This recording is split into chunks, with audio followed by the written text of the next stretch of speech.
আসরের নামাজের এত দাম।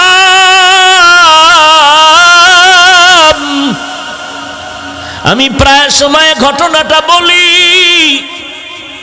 ওই ভারতের জমিনে ওলিয়ে কামেল, যার নামে আজও দিল্লি শহরের মধ্যে দাঁড়িয়ে আছে কুতুব মিনার, ওই কুতুবউদ্দিন বখতিয়ার কাকি রহমাতুল্লাহ আলাইহি জবরদস্ত একজন ওলিয়ে কামেল কুতুবুল আলম। ইন্তেকালের সময় খাদেমকে ডেকে বললেন, রে খাদেম, আমি আর বোধহয় বেশি দিন বাঁচবো না, মরণাপন্ন হয়ে যাচ্ছি। ইশারাতান কেমন যেন মনটা খারাপ লাগতেছে। বিদায় বেলা দুইটা ওসিয়ত করে যাই, করায় গন্ডায় পালন করবি। এক নম্বরে মরণের পরে জানাজা পড়ায় তাড়াতাড়ি দাফন করে দিবি, দেরি করবি না। নবী বলছেন, মাইয়েতের দেরি করিয়া জানাজা দিলে মাইয়েত বড় কষ্ট পায়, তাড়াতাড়ি দাফন করে কবরে রাখবি। এক নাম্বার। আমরা করি উল্টা। কেন? ছেলে কানাডায় রইছে, না আইলে জান্নাতের টিকিট দেওয়া যাবে না, জানাজা হবে না। অথচ যেই ছেলের জন্য বাবার লাশটা এখনো রেডি করতে চায় না, জানাজা পড়তে চায় না, ওই ছেলে বিদেশে নামাজ পড়ে না, রোজাও রাখে না, ওই ছেলে মোনাজাত দিলেও কবুল হওয়ায় ভিতরে সন্দেহ। এই সন্তানের অপেক্ষায় করে কি লাভ? নবীর কথা মতে জানাজা পড়ায় যদি দাফন করে দিতা, আর সন্তান সে এলাকার আলেম ওলামা নিয়া যদি কবরের কিনারায় গিয়া দোয়া করত, রব্বির হামহুমা কামা রব্বায়ানি সগীরা, আলেম ওলামাদের দোয়া সন্তানের চোখের পানি বাবার কবর শান্তির ঘর হয়ে যেত। কুতুবউদ্দিন বখতিয়ার কাকি বলেন, এক নম্বর ওসিয়ত, আমার জানাজা তাড়াতাড়ি পড়ায় দাফন করে দিবি। দুই নম্বর ওসিয়ত, আমার লাশটা যখন ময়দানে যাবে হাজার হাজার ভারতের আলেম ওলামা আসবেন, তবে যে কোনো আলেম যেন আমি কুতুবউদ্দিনের জানাজার ইমামতি না করে।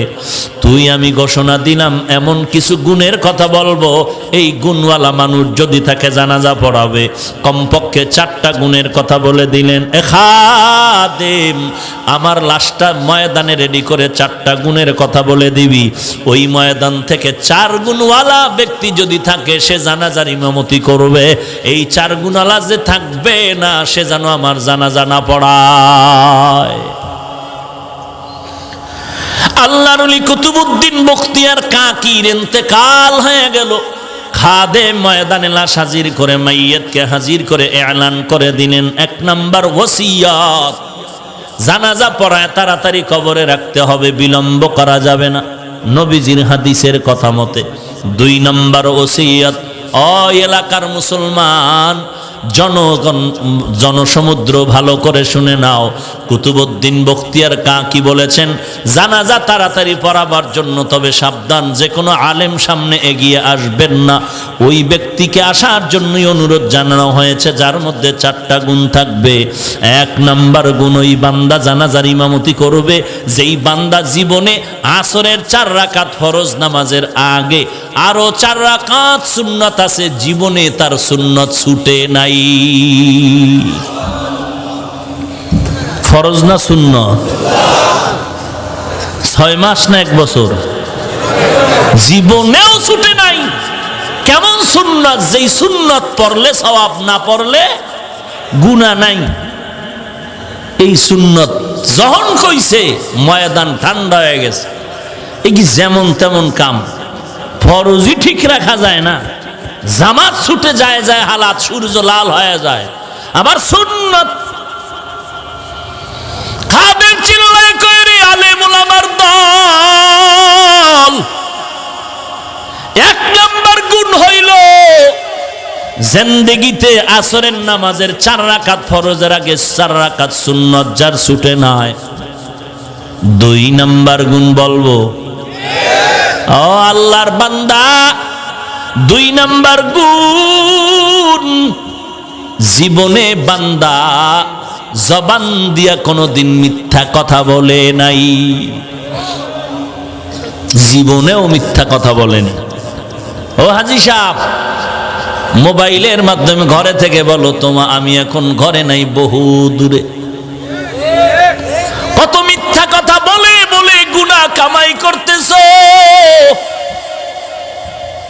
কিয়ামতের ময়দানে দেখবা ওয়াইল নামক জাহান্নাম তোমাকে ডাকবে, ওয়াইলু ইয়াউমা ইযিল লিল মুকাজ্জিবিন, ওয়াইলু ইয়াউমা ইযিল লিল মুকাজ্জিবিন। قال النبي صلى الله عليه وآله وسلم আলা সাবধান হে উম্মতের দল, ইয়াকুম ওয়াল কিযব ফাইন্নাল কিযবা ইয়াহদি ইলাল ফুজুর ওয়া ইন্নাল ফুজুরা ইয়াহদি ইলান নার। এই উম্মতেরা সাবধান, মিথ্যা কথা বলবা না। মিথ্যা তোমাকে ধ্বংসের পথে নিয়ে যাবে। ধ্বংসের পথ মানে জাহান্নামের পথ। ওয়াইল নামক জাহান্নাম মিথ্যাবাদীর জন্য। খাদেম বলে 2 নাম্বার গুণ, জীবনে মিথ্যা কথা বলে নাই। 3 নাম্বার, জীবনে কোনোদিন 2 চোখ দিয়া বেগানার দিকে নজর করে নাই। এই সেলফির গোষ্ঠী, একটা মিস কল পেলেই দৌড়াচ্ছ। তুই চরিত্র যেই রকম ধ্বংস করবি, কপালে বউ থাকলে এরকম চরিত্রহীনা বউ পাবি। তোর চরিত্র যেমন তোর বউ তেমন। তুই বিয়ার পরে ভাবতেছো বউ কেমন, কোনো ভাবার কিছু নাই, ডাইরেক্ট তাবিজ তুই নিজে। তুই যেমন তোর বউ তেমন। জীবনে কত মেয়ের চরিত্র আঘাত করে সরে যুবক, তোর এমন একটা বউ তুই পাবি অতটা যুবকের চরিত্র ধ্বংস করনেওয়ালা। তুই যত মেয়ের জিন্দেগি নষ্ট করেছো, যত মানুষের চরিত্র ধ্বংস করেছো, এমন এক জল্লাদ তোর ঘরে আসবে বউ হইয়া, 1 বছরে তোর 30 বছরের জাল মিটায় দিবি। হাসো, বেহায়ার মতো হাসো, টের ভাবি সময় মতো। এরে নবীর আশিক উম্মতের দল, এখানে যেই যুবক আছো সকলের বোন আছে না নাই? হয়তো তোমার নিজের বোন নাই, চাচতো বোন আছে, মামতো বোন আছে, অধিকাংশ তো নিজের বোন আছে। আকল যদি ঠিক থাকে চিন্তা করে বল, তোর বোনের যদি খবর শোনো কেউ হামলা করেছে চরিত্রের উপরে, তোর কাছে খুশি লাগবে? তো আর একটা মেয়ের উপরে যখন হামলা করো, ওর মা বাবা ওর ভাইয়েরাও তো খুশি হয় না। আল্লাহর লানত তোর উপরে আসবে। আয়নার সামনে তাকাইয়া দেখ তোর চেহারার ফুটন্ত সেই রং কোথায় চলে গেল। তোরে এখন গাঞ্জাখোরের মতো কেন দেখা যায়? তোর চেহারা দেখলে কেন মায়া লাগে না? ওই মোবাইল হলো তোর ধ্বংসের কারণ।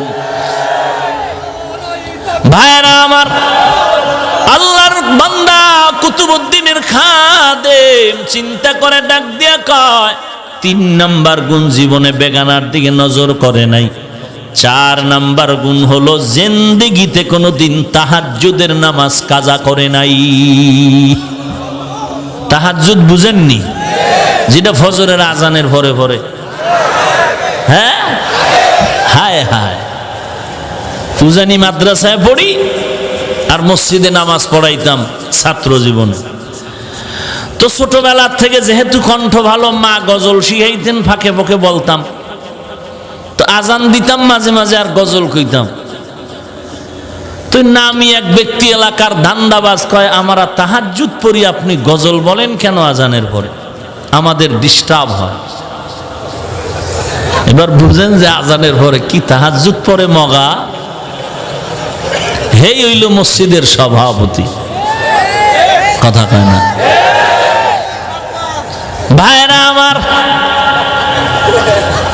বড় দুঃখ, তাহাজ্জুদের নামাজ এমন একটা নামাজ, 5 বেলার নামাজ ফরজের আগে তাহাজ্জুদ ছিল বড় আবশ্যকীয় নামাজ। যদিও 5 ওয়াক্ত নামাজ ফরজের পরে তাহাজ্জুদের ফরজিয়াত বাতিল হয়ে গেছে, কিন্তু মর্যাদা 1 বিন্দু বাতিল হয় নাই।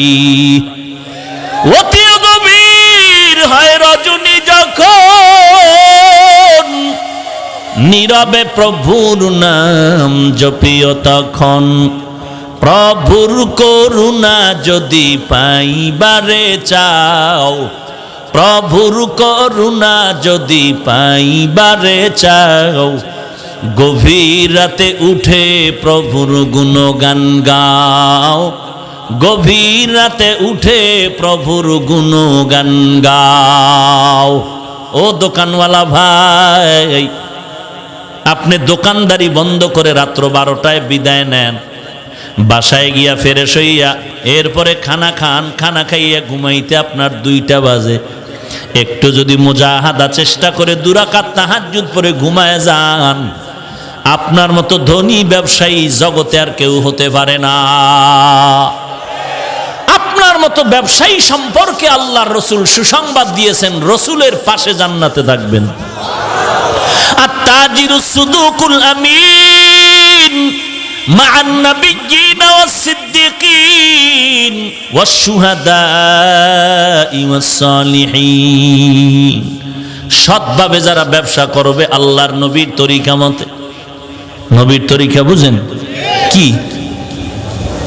বিক্রি করা মাল ফেরত নেওয়া হয় না। কেন এই সাইনবোর্ড নাই দোকানে? বলেন।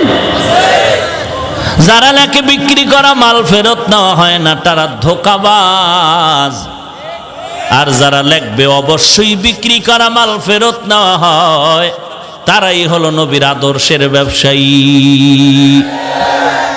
কেউ যদি একটা মাল ফেরত দিয়ে কয় ভাই টাকা দাও, ও দোকানওয়ালা ভাই, আপনি যদি মালটা রেখে টাকা ফিরাইয়া দেন, ওই মাল আল্লাহর পথে দান করার সমান সওয়াব এমনিই পেয়ে যাবেন। কত সহজ ব্যবসা করে জান্নাতে যাওয়া। আর মুসলমান ব্যবসা করতে গিয়া মিথ্যা কসম করে, কিছু আমরা বললেই বলে মিথ্যা চালা সারা ব্যবসা চলে না, হুজুর কি করব। খাদেম দাঁড়ায় বললেন 4 নাম্বার গুণ জীবনে তাহাজ্জুদ যার ছুটি নাই। একটা আর 2টা না, কঠিন 4টা গুণের কথা বলার পরে ময়দান থেমে গেল। কার আছে এই গুণ? খাদেম চিল্লায় কয় দেরি কেন, দেরি কেন, তাড়াতাড়ি দাও। অবশ্যই তো 4 গুণওয়ালা বান্দা এখানে আছে, না হয় কুতুবউদ্দিন বলে যাইতেন না। কেন দেরি করেন, তাড়াতাড়ি জানাজা পড়ায়া দেন।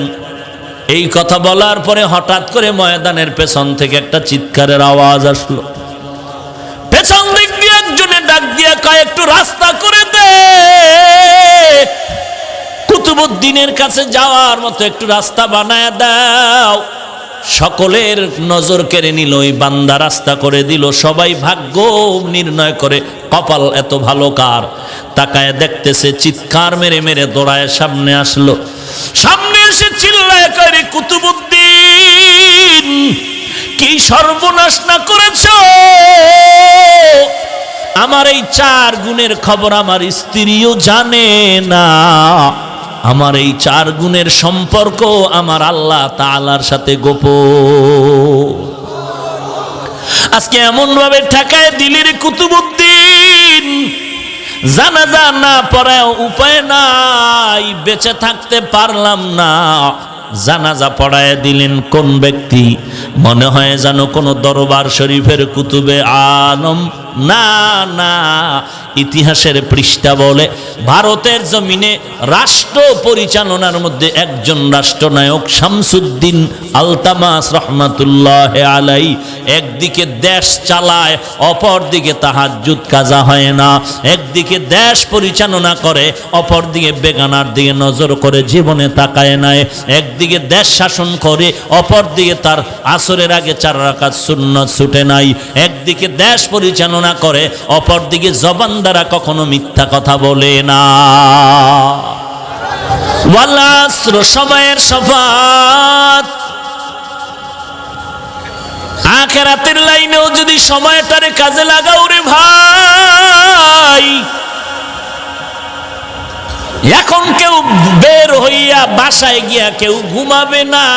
10 বছর আগে যদি বলতো বিশ্বাস করা যাইতো, কিন্তু বর্তমান বাঙালি ভোর 4টার আগে ঘুমায় না, মোবাইলের সাথে মোলাকাত করে করে সময় কাটায়। ফজরের আজান দেওয়ার আগেই নাক টেনে ঘুম যায়, ফজরের নামাজের খবর নাই। এখানে যারা বসে আছেন, প্রত্যেকটা সেকেন্ড আপনার নেকের পাল্লায় লেখা হচ্ছে। আরো আস্তে করে বলেন, সময়ে থাকিতে করো উন্নতি কামনা, সময় ফুরিয়ে গেলে আর তো পাবে না। সময়ের বড় দাম। মদিনার নবী বলেন, উম্মতিরা রে, কেউ যদি এশার নামাজ জামাতে পড়ে ঘুমাও, ঘুম থেকে যদি উঠে আবার ফজরের নামাজ আদায় করে নাও, ঘুমাইয়া যেই সময়টারে কাটাইলি ওই সময়টাও নেকের পাল্লায় ওজন দেওয়া হবে।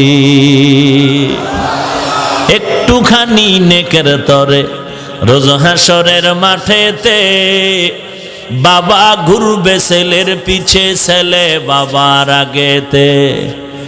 আহাতে মন কঠিন দিনেতে নামাজ তোমায় ভুলবে না, ঠিক মতো পড়িলে নামাজ জান্নাত তোমার ঠিকানা। ঘুমের চেয়ে নামাজ ভালো আর তুমি ঘুমাইও না, ঠিক মতো পড়িলে নামাজ জান্নাত তোমার ঠিকানা। খারাপ লাগেনি? ভালোই লাগে। ফজরে উঠতে ভালো লাগেনি? আমার প্রাণের ভাই বোনেরা, জলদি করে উঠে যাও, ওযু করে তাড়াতাড়ি নামাজ পড়তে লেগে যাও। আহা নবী বেনামাজির শাফাআত করিবেন না, ঠিক মতো পড়িলে নামাজ জান্নাত তোমার ঠিকানা।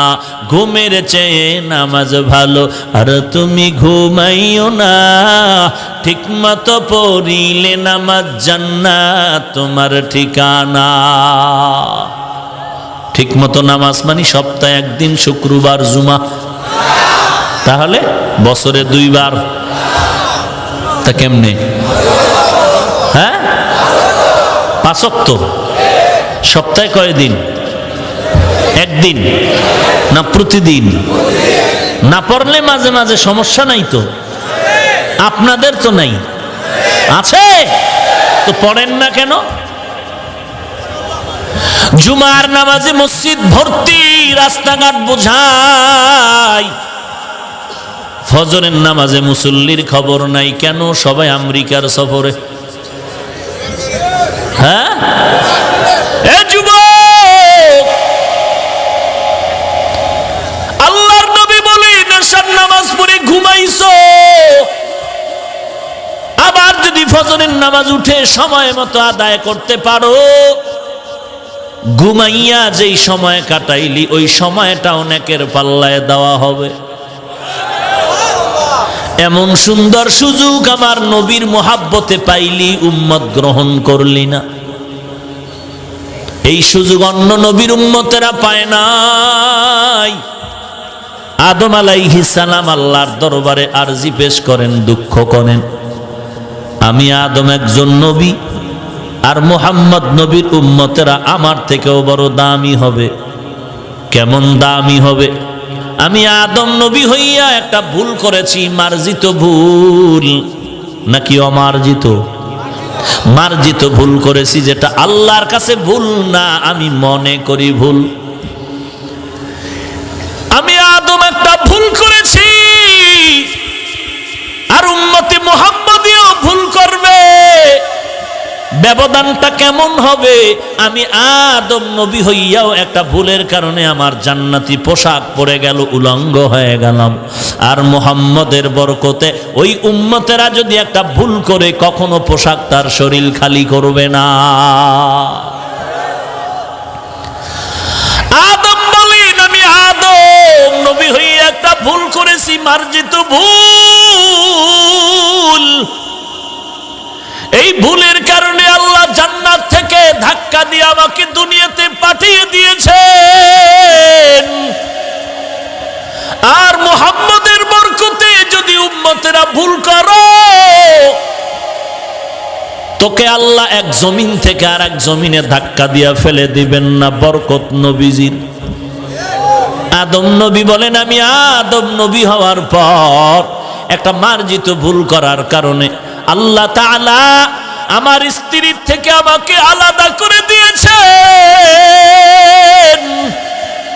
একদিন আর দুদিন না, বছর বছর এত দূরত্ব হয়ে গেল, আমি আর আমার বিবি হাওয়াকে চিনি না। কিন্তু মুহাম্মদ নবীর বরকতে উম্মতেরা যদি ভুল করে, আল্লাহ তাআলা ওই ভুলের কারণে স্বামীদের থেকে স্ত্রীদেরকে আলাদা করবেন না। আদম নবী বলেন, 4 নাম্বার আফসোস, আমি আদম নবী হওয়ার পরেও মার্জিত ভুল করার কারণে বছর বছর পর্যন্ত আল্লাহর কাছে কান্না করেছে। এরপরও আল্লাহ ক্ষমার জন্য একটা জায়গা নির্ধারণ করে দিলেন, জাবালে রহমত।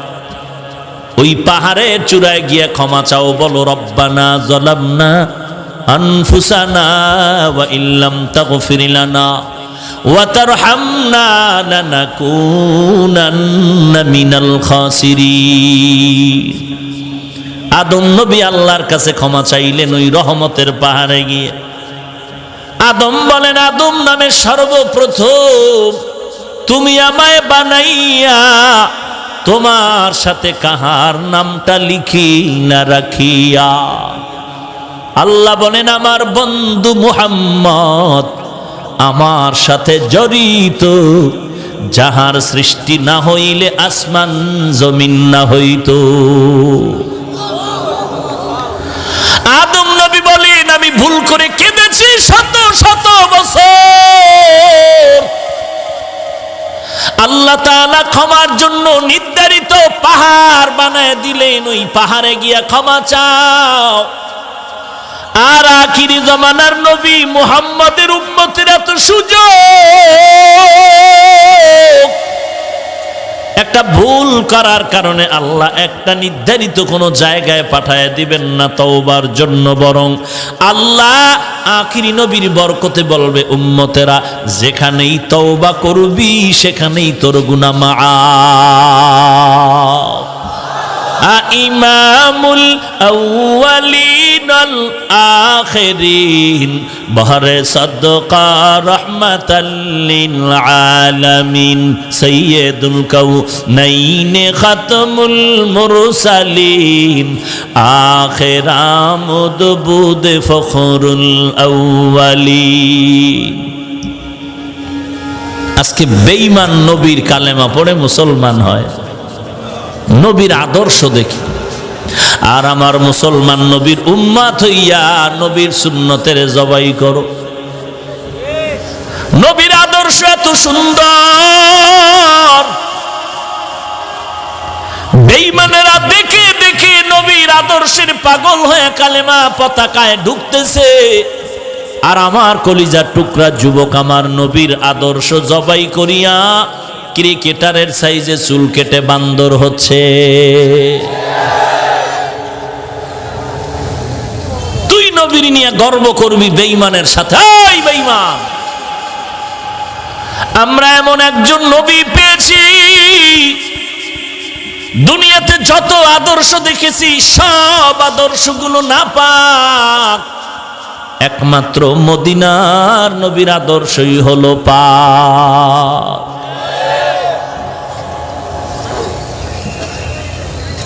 সময়টারে কাজে লাগাও রে ভাই, আখিরাতের লাইনেও যদি কাজে লাগাও বড় দাম হয়ে যাবে। হাকিমুল উম্মত মুজাদ্দিদুল মিল্লাত শাহ আশরাফ আলী থানভী রাহমাতুল্লাহ আলাইহির এত নাম কেন, এত দাম কেন? টাকা বেশি ছিল? না না, হাজারের উপরে কিতাব লিখেছেন, আবার দাওয়াতেরও কাজ করেছেন, তাজকিয়ায়ে নফসেরও কাজ করেছেন, দর্স তাদরিসেরও কাজ করেছেন। এই কি হইল? আমি তো গুছাই নিতেছি দোয়ার জন্য, খারাপ লাগে? তাই গজবের ব্যারাম কেন? যদি ভেতরে দীর্ঘ টাইম বসার অভ্যাস না থাকে ঢুকলেন কেন? বাহিরে দাঁড়ায় বিড়ি টানতেন আর বয়ান শুনতেন, দেখতামও না, কিছু বলতামও না, আর 5 মিনিট মোনাজাত হয়ে যাবে, কেউ উঠলে এর আগেই হয়ে যাবে। আর নমুনা তো তাই দেখা যাচ্ছে।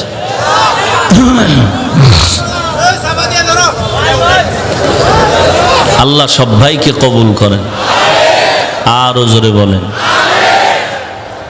ওয়াল আসর। আসর মানে সময়, সময়ের শপথ।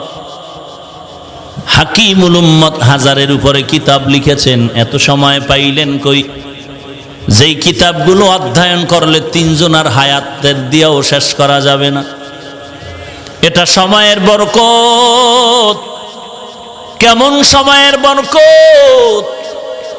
কিতাব লিখতেছেন, কাগজের উপরে কলম ফেলে লিখতেছেন, আজান হয়ে গেল, কলম ছেড়ে নামাজে গেলেন। আল্লাহর বান্দারা তাকায় দেখে কলমটা ঘুমায় না, অটোমেটিক লেখা লিখতেছি। এটা কেমনে হয়? কেমনে হয়? কেমনে হয়? মুরব্বি না থাকলে বোঝানো যাবে না। এটা আল্লাহর কুদরতে এমনে হয়। এই পাওয়ারটার নাম ফুরকান। এই পাওয়ারের নাম কি? ফুরকান।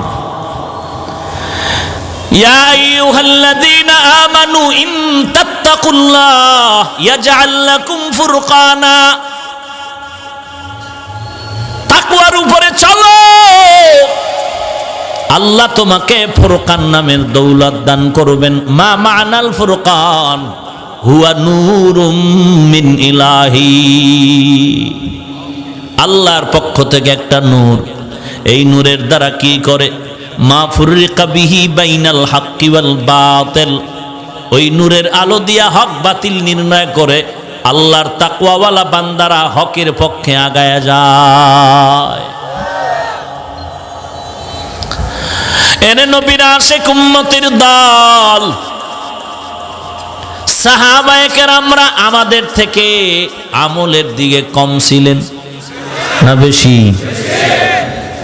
হায় হায়, আমাদের থেকে তাদের ইলম কম না বেশি? কেমন বেশি? কোনো তুলনা নাই। এত বড় আলেম, এত বড় মুফতি, এত বড় মুহাদ্দিস সাহাবাদের থেকে আর কেউ। এরপরেও ব্যবসাও করেছেন, চাকুরিও করেছেন, জিহাদ করেছেন, আবার তাহাজ্জুদ, ইশরাক, আউয়াবিন, চাষ কোনোটা বন্ধ নাই। এত আমল, এত ইলম, এত ব্যস্ততার মাঝেও তাদের তাহাজ্জুদ বন্ধ নাই। আবার রাতের বেলা নামাজে দাঁড়ায় কান্নার আওয়াজ, কবরে একা আমি কেমনে থাকবো? এরে নবীর উম্মতের দল, এই জন্য এদের এত নাম, এত দাম। আল্লাহ বলেন সময়টারে কাজে লাগাও, দুনিয়ার লাইনও দামি হয়ে যাবে, আখিরাতের লাইনও দামি হয়ে যাবে। আসরের আরেকটা অর্থ হলো আসরের নামাজ।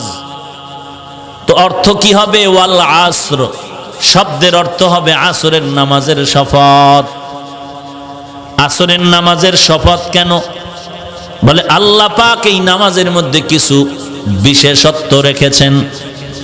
কোরআনের অন্য আয়াতে আল্লাহ বলেন হাফিজু আলাস সালাওয়াত ওয়াস সালাতিল উস্তা। সমস্ত নামাজের হেফাজত করো, বিশেষ করে মধ্যবর্তী নামাজ, দিন আর রাতের মাঝখানে আসরের নামাজ। সমস্ত নামাজের হেফাজত করোর মধ্যে আসরও ঢুকানো আছে। আবার আল্লাহ আসরের কথা ইশারাতান আলাদা কেন বললেন? বলে আসরের নামাজটা এমন একটা নামাজ দিনের বেলার ফেরেশতারা ডিউটি শেষ করে বিদায় নেয়, রাতের বেলার ডিউটি করনেওয়ালা ফেরেশতারা ডিউটি শুরু করে। বরুড়া থানার ওসি সাহেব নতুন আসতেছেন, পুরান ওসি সাহেব বিদায় নিচ্ছেন। এমন সময় নতুন ওসি সাহেব বলেন, ভাই বরুড়ার হালাতগুলো আমাকে একটু ডায়েরি করে দেন। বলে, ভাইজান 10 জন লোকের নাম ডায়েরি করে দিলাম, এই এলাকার বড় দামি, এদের সাথে যোগাযোগ যথাযথ রাখলে হাদিয়া ভালো সময় মতো পেয়ে যাবেন। আর নিরপেক্ষতার সূত্রে কিছু যদি জানতে চান, বরুড়া কেন্দ্রীয় মসজিদের খতিব থেকে জেনে নিবেন। পুরান ওসি যা বলে গেল, নতুন ওসি এসে তা মূল্যায়নের সাথে ওই অনুযায়ী ফলো করে আগাচ্ছে। বিদায়বেলা দিনের ফেরেশতারা বলে, আসরের নামাজের মধ্যে যেই মানুষগুলো দাঁড়ানো আছে, আমরা রিপোর্ট দিলাম এদের মতো ভালো মানুষ জমিনে নাই। রাতের ফেরেশতা ডিউটির শুরুতে লিখে দেয়, ওরাও ভালো বলেছে, আমরাও বলে দিলাম এরা ভালো মানুষ।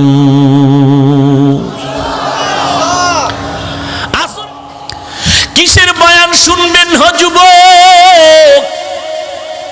পায়ে হাত রেখে বলি, এই গভীর রাত আল্লাহর কাছে তওবা করো।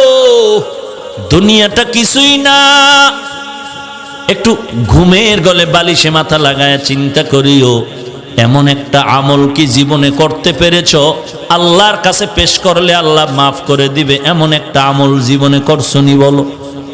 এই যুবক, একটা আমল তোমার মন বলে যে এটা আল্লাহর কাছে বললে আমার মাফ করে দিবে, এমন একটা আমল করছো কিনা? যদি করে না থাকো তওবা করো। তুমি করবা কি করে?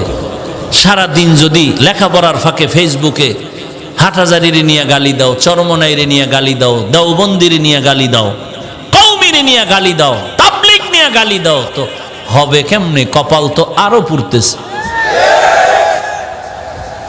যারা চরমনাইয়ের বিরুদ্ধে কথা বলে, জিকিরের বিরুদ্ধে কথা বলে, যারা তাবলীগের বিরুদ্ধে কথা বলে, আল্লাহওয়ালা পীর মাশায়েখের হক্কানীদের বিরুদ্ধে কথা বলে, যারা কওমি দেওবন্দির বিরুদ্ধে কথা বলে, তারা ভণ্ড, তারা বাতিল। কোন দলিল নাই, এটাই দলিল। জিকিরের বিরুদ্ধে কথা বলাই দলিল, সে বাতিল। ভাইরা আমার, আল্লাহর কাছে তওবা করো। গীবত শিকায়াত থেকে হাতকে বাঁচাও, জবানকে বাঁচাও, নজরকে বাঁচাও। গুনাহ করে করে জীবনটারে নষ্ট করেছো। কোথায় কোন দিন কি পরিমাণ গুনাহ করেছো আব্বা আম্মা ভাই বোন কেউ জানে না, আল্লাহ জানেননি। আল্লাহ কয়, আমি জানার পরেও তোর জন্য রাগ করে পানি বন্ধ করি নাই, বাতাস বন্ধ করি নাই, বরং আমি ডাকি তওবা কর। আমি আল্লাহ তোর জিন্দেগীর তওবার বিনিময়ে সব গুনাহ মাফ করে দিব। এ যুবক ভাই, আপনার মতো আমার মতো বহু যুবক নামাজি দাড়িওয়ালা স্কুল কলেজে পড়ে আছে না নাই? কোটি টাকার ব্যবসা করে, হারাম খায় না, অভাব নাই। এরা আবার পুলিশ বিডিআরের চাকরি করে, অভাব নাই। কৃষি কাজ করে, ড্রাইভারি করে, নামাজ বাদ দেয় না, দাড়ি কাটে না, অভাব নাই। তুমি কেন পারবা না? আল্লাহর কাছে তওবা করো, আল্লাহ তুমি মাফ করে দাও। এই ময়দান থেকে খালি হাতে ফিরতে চাই না। আজকে থেকে গুনাহ করব না, নামাজ ছাড়ব না, মা বাবাকে কষ্ট দিব না, আল্লাহর নবীর তরিকার বাহিরে চলব না। তওবা করার জন্য যদি দিলটা তৈরি হয়, মুনাফিকি যদি না থাকে, খাঁটি তওবার নিয়তে দুটো হাত আল্লাহকে দেখায়া দাও। আয় আল্লাহ সবার হাত কবুল করে নেন। আয় আল্লাহ তওবা কবুল করে নেন। তওবার উপরে মজবুত হয়ে চলার তৌফিক দান করেন, আমিন। আলহামদুলিল্লাহি রাব্বিল আলামিন, ওয়াসসালাতু ওয়াসসালামু আলা সাইয়্যিদিল আমবিয়া ওয়াল মুরসালিন ওয়া আলা আলিহি ওয়া আসহাবিহি আজমাইন। ইয়া আরহামার রাহিমিন, ইয়া আরহামার রাহিমিন, ইয়া আরহামার রাহিমিন। রব্বিরহামহুমা কামা রব্বায়ানি সগীরা। আল্লাহুম্মা ইন্না নাসআলুকা রিযাকা ওয়াল জান্নাহ, আল্লাহুম্মা ইন্না নাউযু বিকা মিন সাখাতিকা ওয়ান নার। ও দয়ার মালিক, দুদিন ব্যাপী মাহফিলের শেষ দোয়ায় আমরা হাত তুলেছি। অনেক ওলামায়ে কেরাম, সাদা দাড়িওয়ালা হাজী সাহেব, মুরব্বীরা হাত তুলেছেন। অনেক যুবক ভাই, ছাত্র ভাই, ব্যবসায়ী, চাকরিজীবী, শ্রমিকরা হাত তুলেছেন। আয় আল্লাহ, পর্দার আড়ালের কত মা বোনেরা হাত তুলেছেন। মেহেরবানি করে সকলের জিন্দেগীর সব গুনাহগুলো মাফ করে দেন আল্লাহ। মাহফিল আপনি কবুল করে নেন, আয়োজনকারীদের কবুল করে নেন, সহযোগিতাকারীদের কবুল করে নেন, আলোচনার ভুল ত্রুটি ক্ষমা করে দেন।